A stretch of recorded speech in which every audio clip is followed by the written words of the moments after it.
Welcome to ABC campus. आज हम companies act 2017 में quarterly financial statements of listed companies को सेक्शन 237 के मुताबिक डिस्कस करेंगे।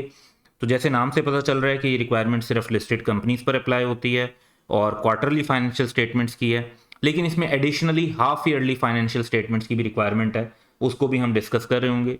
तो सबसे पहले हम रिक्वायरमेंट क्या है और उसके डिफरेंट टाइम पीरियड्स क्या हैं उस पर बात करेंगे।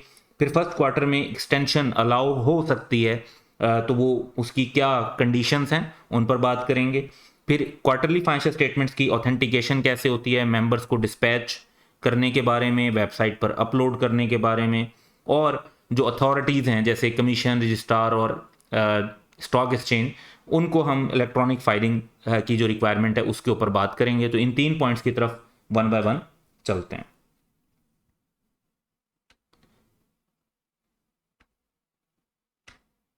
सबसे पहले क्वार्टरली फाइनेंशियल स्टेटमेंट्स की जो रिक्वायरमेंट है वो ये है कि every listed company shall prepare quarterly financial statement with in the period of 30 days of the close of first and third quarters of its year of for its year of accounts यानी financial year में, और 60 days of the close of its second quarter of its year of accounts। अच्छा, यहां पर आप notice करें first, second, third quarter की बात हो रही है, जबकि साल में 4 क्वार्टर्स होते हैं, तो हर 3 महीने के पीरियड को हम एक क्वार्टर कहते हैं। तो 4 क्वार्टर्स हैं, यहां पर 3 क्वार्टर्स की बात हो रही है। फोर्थ क्वार्टर में की रिक्वायरमेंट नहीं है, क्योंकि फोर्थ क्वार्टर के टाइम पर तो एनुअल फाइनेंशियल स्टेटमेंट्स बन रही होती हैं, तो उस टाइम की कोई रिक्वायरमेंट नहीं है। अलबत्ता सेकंड क्वार्टर से रिलेटेड एडिशनल रिक्वायरमेंट है कि सेकंड क्वार्टर के साथ साथ हमने हाफ ईयरली अकाउंट्स भी बनाने होते हैं। वो तो रिक्वायरमेंट क्या है कि cumulative figures for the half year बनाएंगे, जो कि 6 मंथ बनते हैं। क्वार्टरली का मतलब 3 मंथ्स होता है। और ये जो हाफ ईयरली अकाउंट्स बनेंगे, इनके लिए एक और रिक्वायरमेंट भी है कि it shall be subjected to limited scope review by the statutory auditors, यानी वही ऑडिटर्स जो कंपनी की एनुअल फाइनेंशियल स्टेटमेंट्स का ऑडिट कर रहे होते हैं, वही हाफ ईयरली अकाउंट्स का लिमिटेड स्कोप रिव्यू भी करते हैं। Such limited scope review shall be in such manner and according to such terms and condition as may be determined by ICAP, Institute of Chartered Accountant of Pakistan, and approved by the Commission SECP। तो basically annual financial statements का के लिए जो requirement है वो audit की है।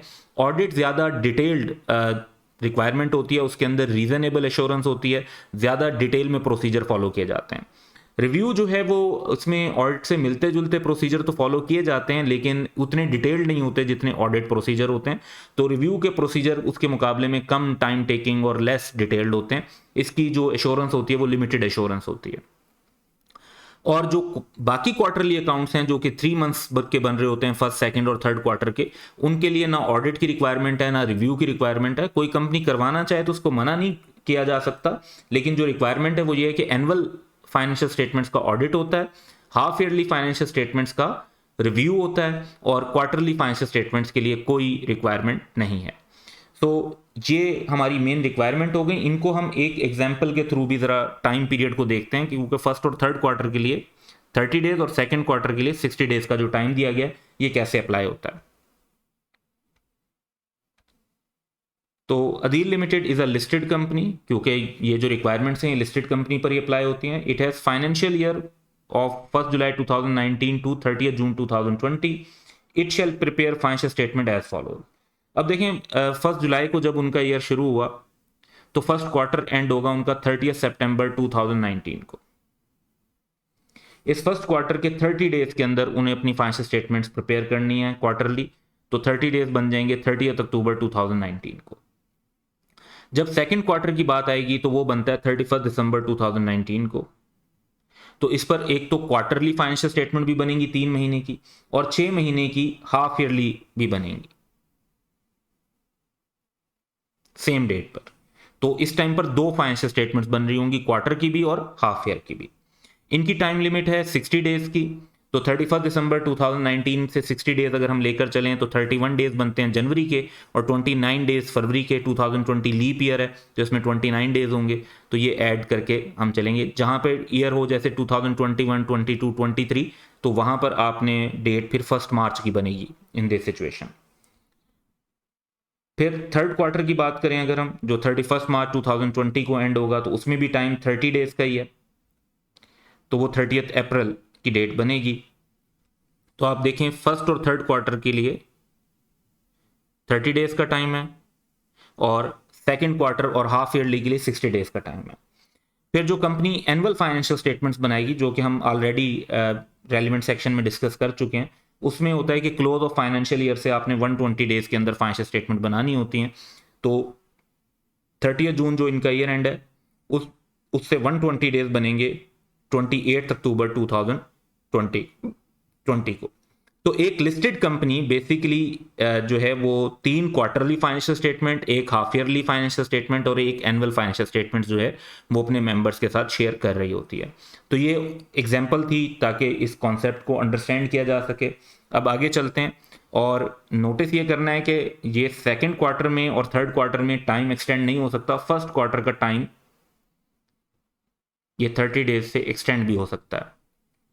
Annual financial statements के बारे में हम ऑलरेडी पढ़ चुके हैं कि इनमें भी टाइम एक्सटेंड हो सकता है अप टू 30 डेज का। For special reason listed company को ये टाइम जो है वो SECP अलाउ कर सकता है। तो extension in time for first quarter की बात करें तो लॉ में रूल ये है कि if the company was allowed extension for annual financial statement,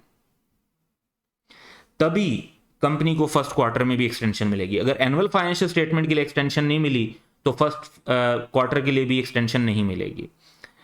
The company may apply to the commission for extension for filing accounts of first quarter, and the commission may extend the period of filing for a period not exceeding 30 days.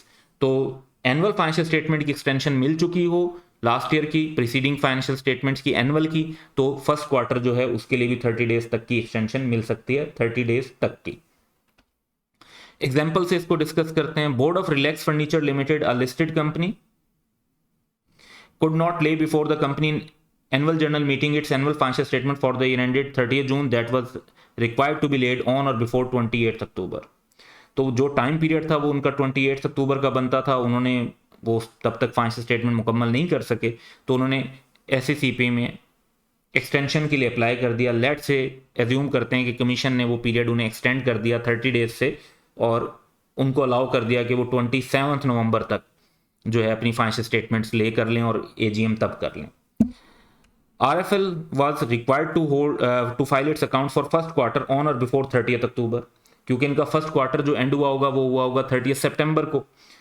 उससे 30 days के अंदर हम चलते हैं तो वो बन जाता है 30 अक्टूबर 2019।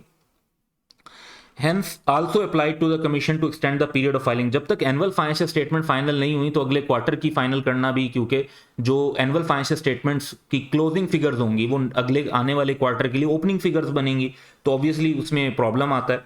तो also applied to the commission to extend the period of filing the same due to the fact that the time period for its annual financial statement for the year ended were also extended। तो SECP जो है वो इसमें भी उनको time extend कर सकता है 30 डेज का। अब ये टाइम जो है 30 अक्टूबर से जो बनेगा ये 29 नवंबर तक बनता है, तो एग्जैक्ट डेट नहीं बनती एक्सटेंड होकर, ये जहन में रखना। और एग्जाम में ऑब्वियसली ऐसे क्वेश्चन आ सकते हैं जिसमें एनुअल फाइनेंशियल स्टेटमेंट की एक्सटेंशन को भी पूछा जाए और क्वार्टरली फाइनेंशियल स्टेटमेंट की एक्सटेंशन को भी पूछा जाए। तो इस टाइप की जो एग्जाम्पल्स हैं वो वहां पर आपके कॉन्सेप्ट के लिए काफ़ी इंपॉर्टेंट हो जाती हैं।